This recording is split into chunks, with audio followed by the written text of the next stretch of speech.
জয়নিতায়। আমি অ্যাস্ট্রোলজার সুব্রততে বলছি। আপনার জন্মচার্টে মঙ্গল অশুভ অবস্থায় থাকলে বা মঙ্গল গ্রহ পীড়িত অবস্থায় থাকলে বা দুর্বল থাকলে কি হতে পারে? মঙ্গল মানে এনার্জি, মঙ্গল মানে তেজ, অর্থাৎ এনার্জি, তেজ, পাওয়ার আপনার জীবনে কিছুই থাকবে না। কঠোর পরিশ্রম করবেন, কোনো কাজেই সাফল্য আনতে পারবেন না বা সাকসেস হতে পারবেন না। শরীরে রক্ত কম থাকবে, ব্লাড প্রেশার কমে যাবে বা হাই ব্লাড প্রেশার হতে পারে, মেয়েদের পিরিয়ডের সমস্যা হতে পারে এবং কোষ্ঠকাঠিন্য পাইলস রোগে আপনি কষ্ট পাবেন, পিত্তের সমস্যা হতে পারে।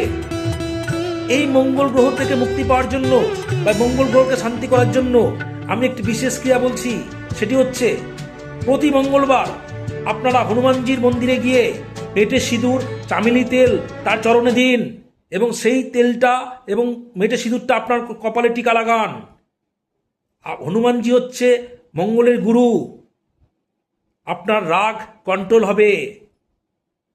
দ্বিতীয়ত হচ্ছে মহিলাদের বলছি, আপনারা লাল চুড়ি মঙ্গলবার করে দান করুন।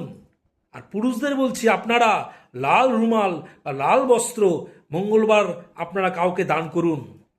দেখবেন আপনাদের সমস্ত মঙ্গল ঠিক হয়ে যাবে, মঙ্গল শান্তি হয়ে যাবে এবং আপনাদের সমস্ত দিক থেকে সাফল্য আসবে। ভালো থাকুন, সুস্থ থাকুন। ভিডিওটি ভালো লাগলে লাইক এবং কমেন্ট করে দেবেন। রাধে রাধে।